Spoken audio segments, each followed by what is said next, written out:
Vamos abrir a palavra do Senhor, livro de Atos dos Apóstolos, capítulo 26, última seção do capítulo, a partir do verso 24 até o versículo 32.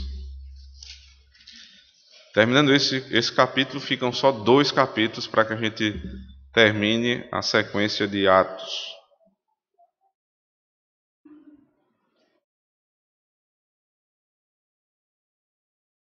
Verso 24. Dizendo eles estas coisas em sua defesa, Festo o interrompeu em alta voz. Estás louco, Paulo? As muitas letras te fazem delirar. Paulo, porém, respondeu: Não estou louco, excelentíssimo Festo. Pelo contrário, digo estas palavras de verdade e de bom senso, porque tudo isto é do conhecimento do rei, a quem me dirijo com franqueza, pois estou persuadido de que nenhuma destas coisas lhe é oculta, porquanto nada se passou em algum lugar escondido. Acreditas, ó rei Agripa, nos profetas? Bem seis que acreditas. Então Agripa se dirigiu a Paulo e disse: Por pouco me persuades a me fazer cristão. Paulo respondeu: Assim Deus permitisse que por pouco ou por muito, não apenas tu, ó rei, porém todos os que hoje me ouvem se tornassem tais qual eu sou, exceto estas cadeias. A essa altura, levantou-se o rei, também o governador, e Berenice também, bem como os que estavam assentados com eles, e havendo-se retirado, falaram uns com os outros, dizendo: Este homem nada tem feito, passível de morte ou de prisão. Então Agripa se dirigiu a Festo e disse: Este homem bem podia ser solto, se não tivesse apelado para César. Amém. Vamos orar ao Senhor. Senhor, nosso Deus, nós rogamos agora, mais uma vez, que o Teu Espírito, que é santo e poderoso, haja, Senhor Deus, no nosso meio. Que o Senhor possa preparar o coração do Teu povo para receber a Tua palavra, o coração daqueles que não Te conhecem para que Te conheçam, a boca do pregador para que se abra, Senhor Deus, com destemor, com fidelidade, Senhor Deus, com bom raciocínio. E que em tudo o nome do Senhor seja glorificado e as verdades do Teu Evangelho esclarecidas à nossa mente e coração essa noite. Seja conosco, Senhor. Amém. Duvido alguém nunca ter passado por uma situação como essa que o apóstolo Paulo passou aqui em Atos 26. No meio do seu discurso, quando você está ali chegando ao clímax do seu argumento, quando tudo que você construiu vai levar à conclusão final, então alguém salta e manda você parar e lhe interrompe. Isso é algo muito comum. Existem pessoas que têm dificuldade, por uma série de motivos, de escutar. Sempre que você começa a falar, ela logo lhe interrompe. Isso pode ter vários motivos, mas elas são assim. Ou você está conversando com elas estão olhando para o teto, estão olhando para o chão, mas nunca estão prestando atenção, isso é claro. Ou lhe interrompem verbalmente, ou lhe interrompem gestualmente. Mas há uma interrupção ali, uma interrupção no colóquio, na conversa. Não existem mais 2 pessoas conversando, não há um diálogo. Há apenas alguém falando e outra pessoa presente, mas não há diálogo. Isso porque nós criamos barreiras, irmãos. Quando em determinadas situações nós nos sentimos incomodados. É exatamente isso que Festo sentiu aqui. À medida que o apóstolo Paulo progredia com a sua argumentação, mostrando que tudo que aconteceu com ele ali, a sua prisão, a sua humilhação, os açoites e as ameaças de morte não tinham base nenhuma na verdade. Todas as acusações eram falsas. O apóstolo não tinha feito nada que fosse digno de ser tratado como criminoso. Toda a construção foi essa. E por fim ele disse: o evangelho que eu prego é exatamente a mesma palavra que criam os nossos pais na antiga aliança. É nesse ponto em que ele é interrompido, observe. Verso 21. Por causa disto, alguns judeus me prenderam, estando eu no templo, e tentaram matar-me. Mas alcançando socorro de Deus, permaneço até o dia de hoje, dando testemunho, tanto a pequenos como a grandes, nada dizendo senão o que os profetas e Moisés disseram haver de conhecer, isto é, que o Cristo devia padecer, e sendo o primeiro da ressurreição dos mortos, anunciaria luz ao povo e aos gentios, dizendo ele estas coisas em sua defesa. Festo interrompeu em alta voz e disse: estás louco? Foi nesse momento que ele foi interrompido. Tal qual aquele que começa a olhar para o teto ou para o chão, lhe interrompe na conversa, ou aquele que começa a tergiversar, ou seja, mudar o assunto. Por que essas coisas acontecem em conversas que são importantes? Por que as coisas são assim? Porque nós somos interrompidos quando estamos falando algo que é extremamente importante. Muito provavelmente porque aquela pessoa está sendo incomodada a respeito daquilo que você fala.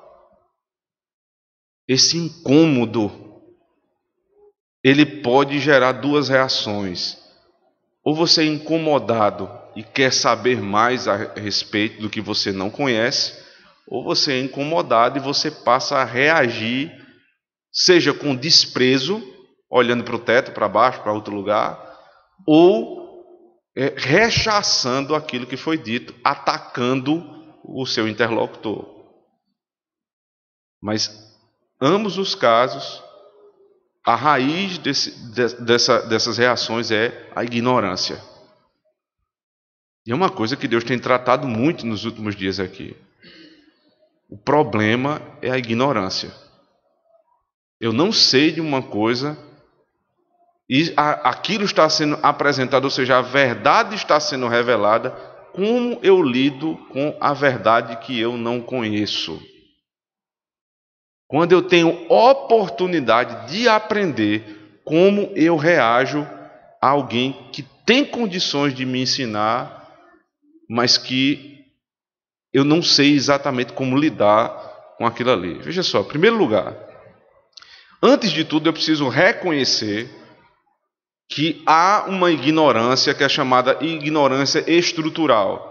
Ou seja, um homem já nasce ignorante. Nós não sabemos de nada. Nós precisamos ensinar os nossos filhos das coisas mais básicas possíveis.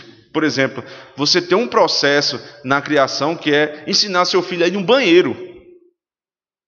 Para nós adultos, ir no banheiro é algo banal.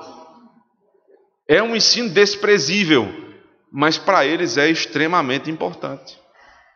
Você ensinar seu filho a ir no banheiro é uma coisa extremamente importante, porque ele nasce numa estrutura de ignorância e só pode ser transposta por meio do ensino. Então, para aquele que não sabe ir no banheiro, aprender e ter uma pessoa que lhe ensine é muita coisa. Agora, imagine seu filho chegar para você e dizer: pode deixar que eu já sei. Ele não sabe nem o que é o vaso. É você não reconhecer a sua estupidez. Não reconhecer. Então existe essa ignorância que é estrutural, é da própria natureza humana, e aqui eu vou adiantar. É uma ignorância que vai nos acompanhar por toda a vida. Ignorâncias pontuais, como esse exemplo, vão ser superadas, mas a ignorância estrutural, ou seja, aquela que é própria do ser humano caído, ou até mesmo do ser humano antes da queda, porque Adão não sabia de tudo, nunca nós vamos saber de tudo, isso é uma característica que vai nos acompanhar para o resto da nossa vida eterna. Porque não acho que você vai chegar no céu sabendo todas as coisas. Não vai. Então existe uma estrutura própria que um homem foi colocado de ignorância. E existe a estrutura, ou a ignorância chamada ignorância atual, que é aquela que eu tenho atualmente em alguns pontos.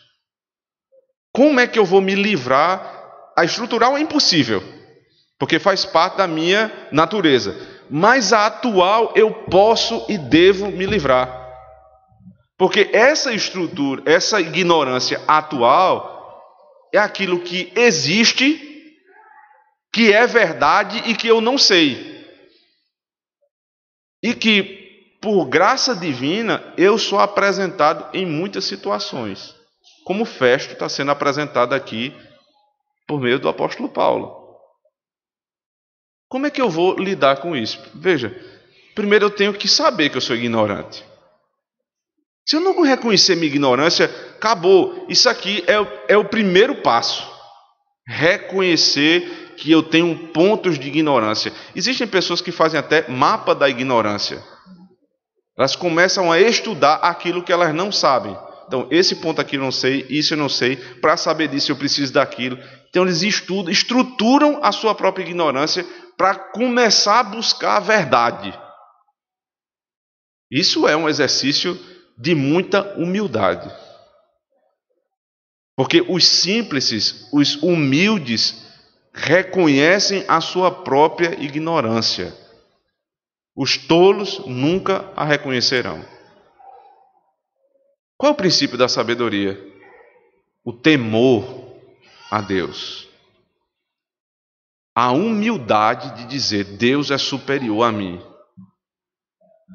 Isso é princípio para todas as outras sabedorias, todos os outros conhecimentos. Se eu não reconheço alguém superior a mim, eu não vou poder sair da minha própria ignorância atual.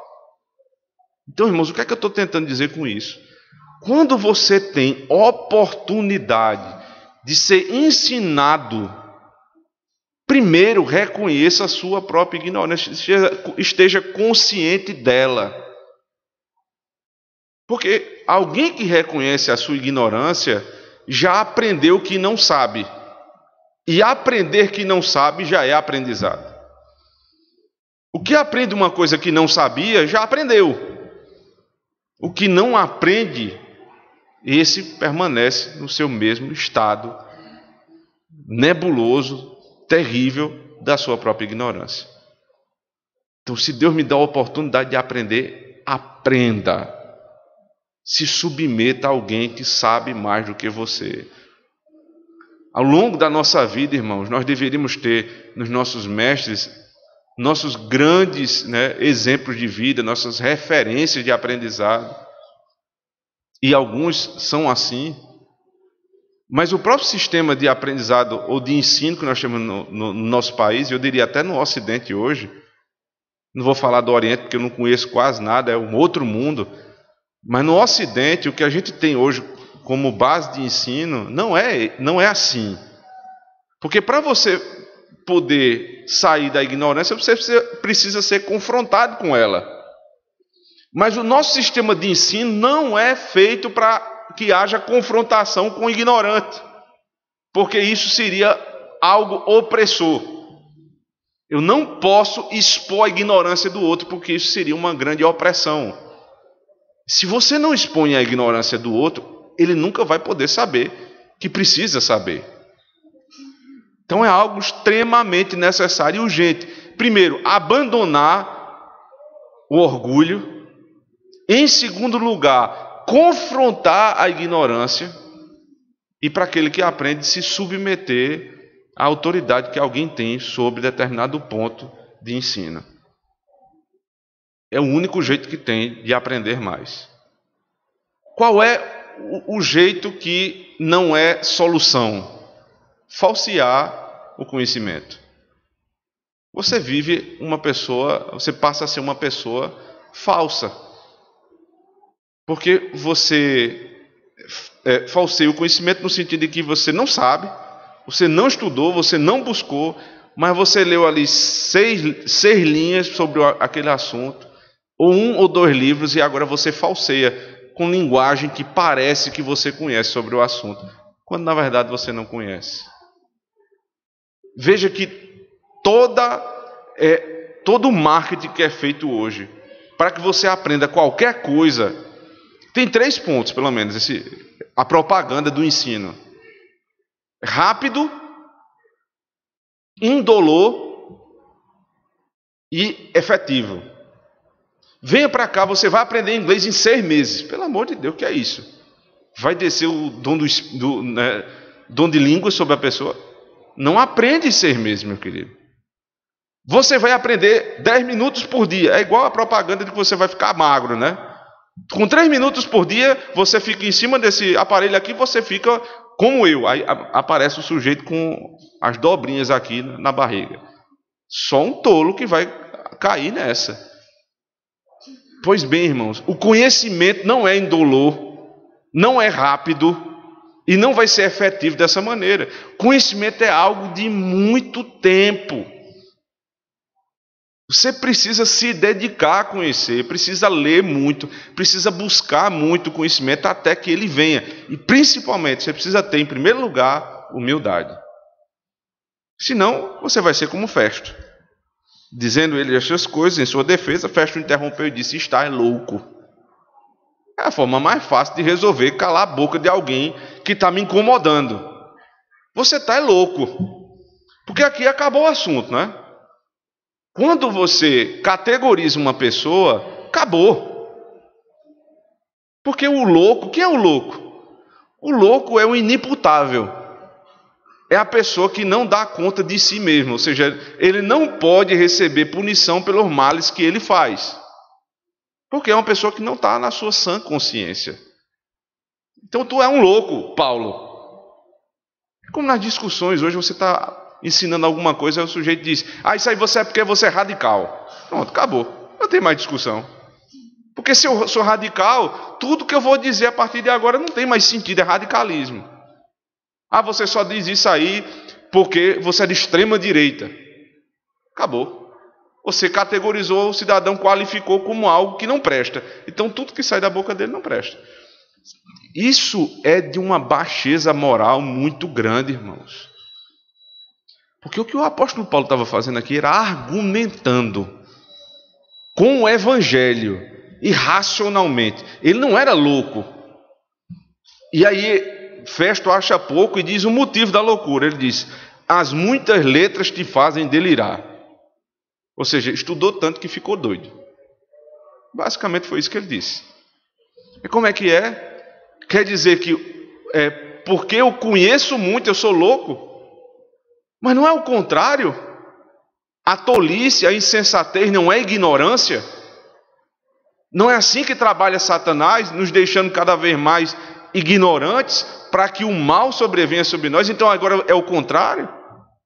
Veja só, esses mesmos homens acusavam os discípulos de serem ignorantes.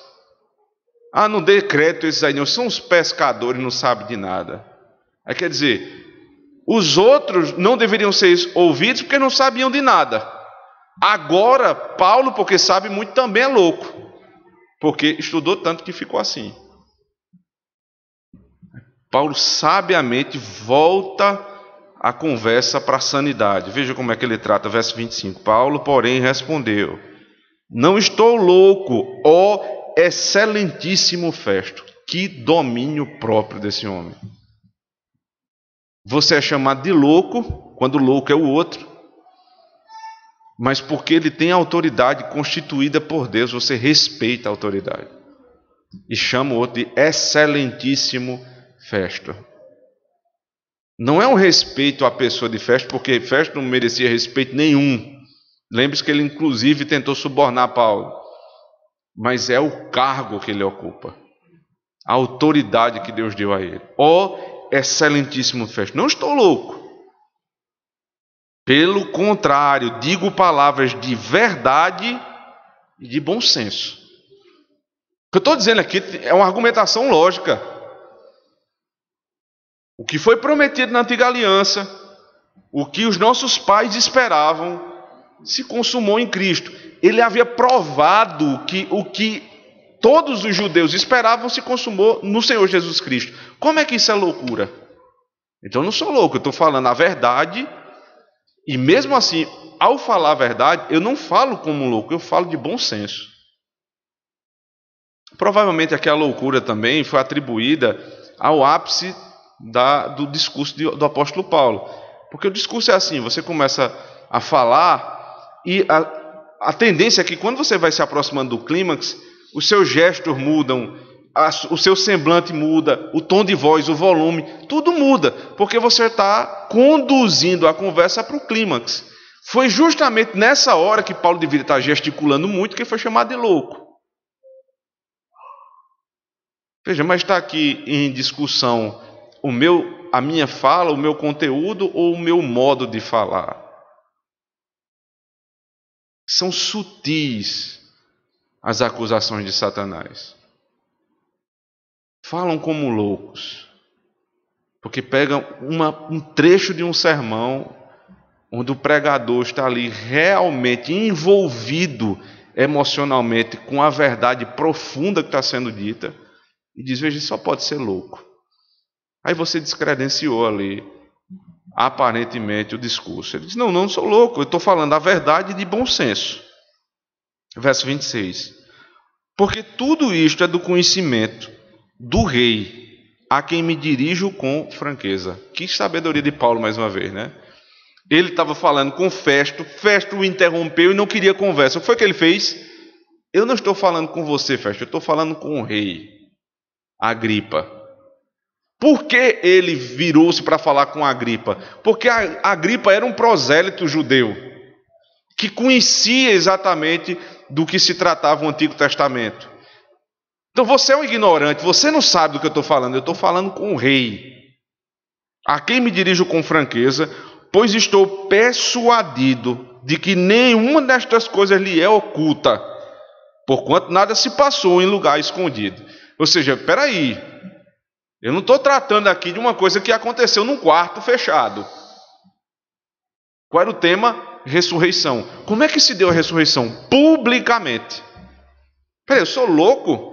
Eu estou falando da verdade. Paulo registra na primeira carta aos Coríntios, capítulo 15, que pelo menos 500 pessoas viram a ressurreição do Senhor. E que na época dele, muitas ainda estavam vivas. Então, peraí, você está me chamando de louco ou de mentiroso? Porque eu não sou nem uma coisa nem outra. Então é isso, testemunhas. Muitas estão vivas ainda. Isso não aconteceu num quarto fechado, aconteceu em praça pública. Então, peraí, rei, eu espero que com franqueza que o Senhor me atenda. Ele diz, verso 27, acreditas, ó rei Agripa, nos profetas? Bem sei que acreditas. Ele não deixou nem Agripa responder. A pergunta retórica, óbvia. Será que você acredita nos profetas? Eu sei que você acredita. Você é judeu. O que é que ele está fazendo aqui? Trazendo à mente de Agripa o que acontecia com os profetas. Se você ler segundo livro dos Reis, capítulo 22, Oséias capítulo 9, os profetas são chamados de loucos. Agripa, você não está vendo o que está acontecendo aqui, não? O que diziam dos profetas da antiga aliança, Festo está dizendo de mim, está me chamando de louco, quando na verdade eu estou fazendo a mesma coisa dos profetas. Eu sei que você acredita nisso. Então Agripa se dirigiu a Paulo e disse, por pouco me persuades a fazer cristão. Homem frouxo. Quase que eu era convertido, mas foi de raspão. Um ficou com raiva. E o outro disse, teu discurso foi mais ou menos. Se fosse um pouquinho melhor, eu teria até aceito. Ou seja, quer dizer que a conversão é meramente racional? Quase que você me convencia, mas é só convencimento racional. Veja, nós como cristãos não dispensamos o convencimento racional, senão eu estou fazendo o que aqui? Eu passo a semana fazendo o quê? Preparando 2, 3 discursos para racionalmente convencê-los. Só que esse é meu trabalho. Existe outro trabalho que não depende de mim, é o trabalho do Espírito Santo de Deus, que não é de convencimento, é de conversão. Não é só de convencimento, mas de conversão. Então, ele está dizendo, por pouco me persuade, quase que eu era convencido. Por que Agripa está dizendo isso, que ele quase se convencia? Não é porque os argumentos de Paulo foram falhos, não pense assim, não. é porque ele tinha muita coisa para perder. Porque se ele diz, a partir de hoje eu sou cristão, veja a situação que esse homem se coloca. Os judeus iriam se revoltar contra ele. E várias outras religiões que existiam ali no Império Romano também teriam dificuldades com o rei, porque o rei agora tomou partido de uma religião. Então ele tinha muito a perder. Festo estava ali. Essa é a mesma situação que nós nos colocamos quando somos confrontados com a verdade do Evangelho. Se eu me converter, quando eu voltar para casa, como é que eu vou lidar com meus pais, que são romanos? Como é que eu vou lidar com meus amigos que andavam comigo e agora vão dizer, cadê fulano que não vem mais para as mesmas farras que nós fazíamos antigamente? Como é que eu vou lidar com isso? O que é que eu vou perder se eu me converter? Essa é uma pergunta que volta e meia aparece nos textos, né? Porque geralmente o que você ouve a respeito do Evangelho é o que você tem para ganhar com o Evangelho. Mas o Evangelho não é o que você tem a ganhar. Pelo contrário, inicialmente é o que você tem de perder por ele. E aí você tem que fazer essa conta. Na hora que alguém está sendo apresentado ao Evangelho, ele faz uma conta. Vale a pena ou não vale a pena? Porque tem um preço a ser pago. Vale a pena pagar o preço? A Agripa disse, eu prefiro minha posição, eu prefiro me dar bem com os judeus, eu prefiro me dar bem com o Festo do que o Evangelho. Eu quase fui convencido. E a pergunta que nós devemos sempre nos fazer, o que é que o Evangelho tem nos custado? Porque se você continua como se nada tivesse acontecido, todos os seus amigos são os mesmos, todas as pessoas lhe amam, lhe adoram, antes e depois da sua conversão, ou você é um anjo, o que eu acredito não ser, ou tem alguma coisa errada com a tua conversão. Porque nas palavras de Cristo, ele veio para dividir. Ele não veio para juntar. Não é que ele vai nos dividir de tudo e de todos, mas existem pessoas que por conta da inimizade que foi deixada desde o Éden, Gênesis 3, verso 15, porém inimizade entre ti e a serpente, desde lá o mundo nos odeia. Aí o sujeito diz assim, eu me dou bem com todo mundo na faculdade, eu me dou bem com todo mundo na família, eu me dou bem com todo mundo em todo canto, e mesmo assim eu sou cristão. Então você está chamando Cristo de mentiroso. Não precisa buscar ter problema com as pessoas, não, você vai ter naturalmente. Na verdade, a gente tenta amenizar essas distinções até onde a gente pode. Mas tem uma hora que não dá mais. Porque um dia vão te chamar para ir para a missa, você vai dizer o quê? Um dia vão te chamar para deixar de ir para o culto e participar de uma festa de família, vai dizer o quê? Um dia vão te chamar para ser padrinho, madrinha de um casamento católico romano, vai dizer o quê? Você vai? Eu sei que muitos já foram, mas espero que não cometam o mesmo erro. São nesses momentos práticos, né? Porque a gente fica falando assim, o que é que o Evangelho requer de você, qual é o preço que você paga. Se não der exemplo, a gente fica nessa coisa assim e nunca coloca na prática. A prática é isso que eu estou falando aqui. Teu patrão vai te colocar numa situação que você tem que fazer uma coisa errada. Você vai fazer? Faltou dinheiro e tem um dinheiro ali que não é seu, mas você fica pensando, se eu usar depois eu reponho. Você vai fazer isso? É isso que o Evangelho, na prática, requer de você. Qual é o preço que você está disposto a pagar? É de ser crente ou quase crente? É de estar convertido ou quase convertido? Porque não tem meio céu. Porque não tem quase crente. Ou quase entrou no céu. O céu não tem antessala. Ou entra ou não entra. quem é quase crente tem um inferno completo para sofrer na eternidade. É o crente meia boca, né? É o crente que ele entrega umas coisas a Cristo e outras não. Nessa área tudo bem, agora aqui não, isso aqui é comigo. Aí você é igual o rei Agripa. Algumas pessoas pensam que a Agripa disse isso de brincadeira, né, com ironia, mas Paulo não achou ironia não. Veja o que é que ele responde, verso 29. Paulo respondeu: assim Deus permitisse que por pouco ou por muito, não apenas tu, ó rei, porém todos que hoje me ouvem se tornassem tais qual eu sou, exceto estas cadeias. Veja, eu não sei se por pouco ou por muito, se faltou muito ou pouco, mas que todos se convertessem como eu sou.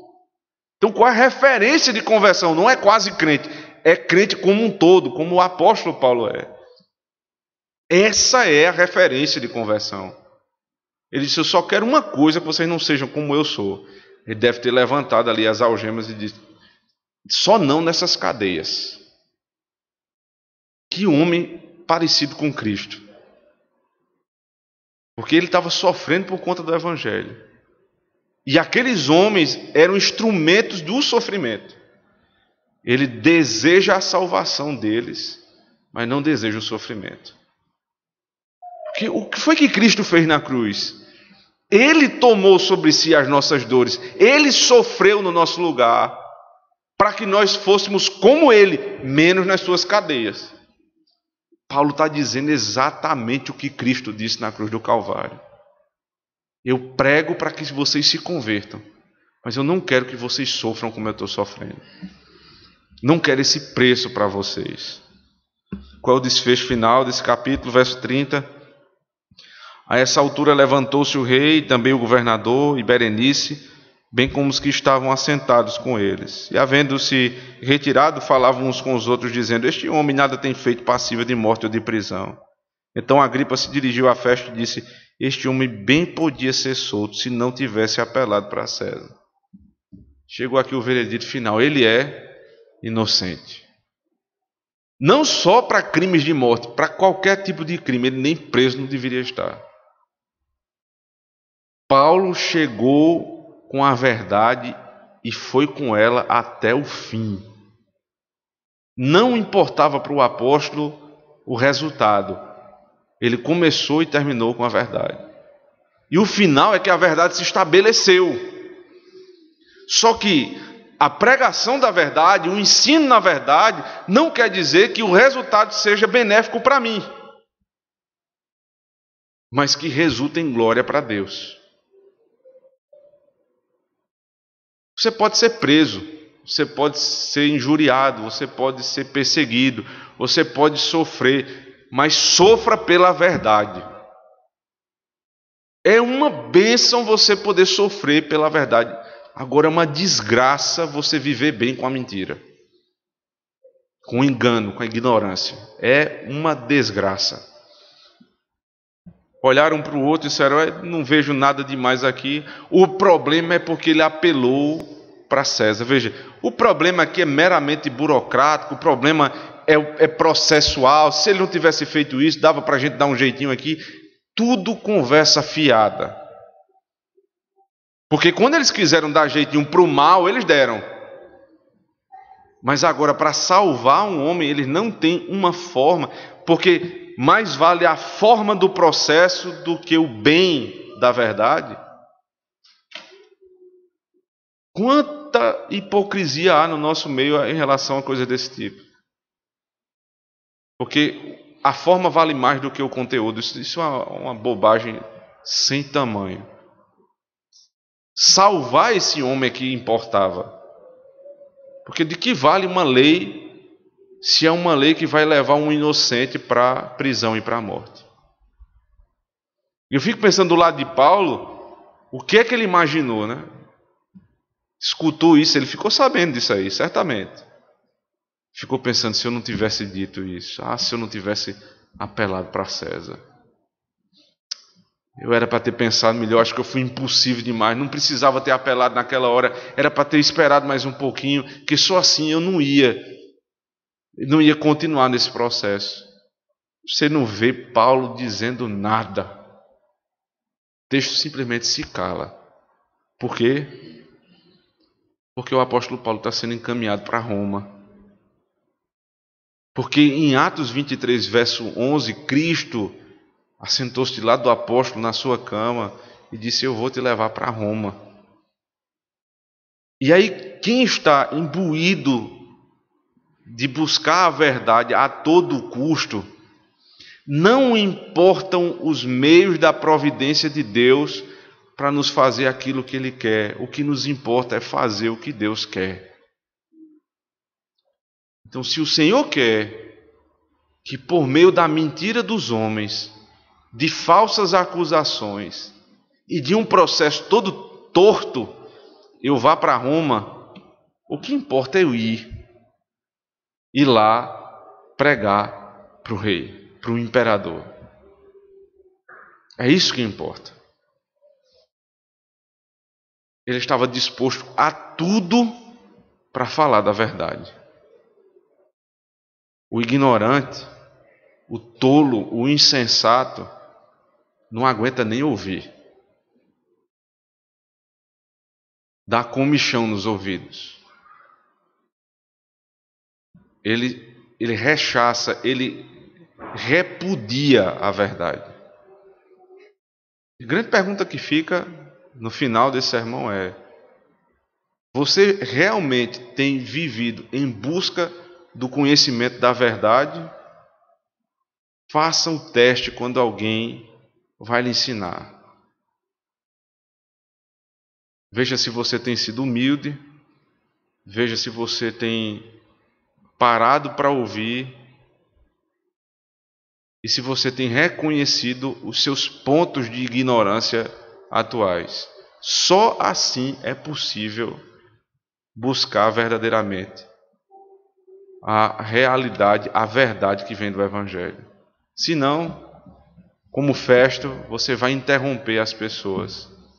Você vai se levantar e dizer: você é um louco, radical, ou qualquer coisa desse tipo. Ou ainda, como Agripa, quase que eu me convencia. Não seja um quase crente. Não seja um homem que repudia a verdade. Submeta-se à verdade como o Senhor. Porque o princípio da sabedoria é o temor de Deus. Muitos têm errado por não temer a Deus e não buscar o conhecimento que vem da sua palavra. Que o Senhor nos ensine, irmãos, a nos submeter à verdade do Evangelho, que nos é ensinada de tantas formas pelos seus ministros. Amém. Oremos ao Senhor. Seja bendito o nosso Deus, que nos tira da sombra, das trevas, da ignorância, nos dá a oportunidade de conhecer mais de Ti. Porque conhecendo o Senhor, conheceremos a nós mesmos, conheceremos a Tua criação, e então saberemos, Senhor, como lidar com a nossa vida. Não nos permita, Senhor Deus, ser como tantos que sabem detalhes e detalhes a respeito de um ponto minúsculo da realidade e desprezam as coisas mais essenciais. Nos faz buscar a verdade em tudo que se apresenta ao nosso redor, com maturidade, com bom senso, e principalmente com humildade, nós possamos nos submeter ao ensino, porque isso é uma bênção dada pelo Senhor. Em Cristo nós te pedimos, ó Deus. Amém.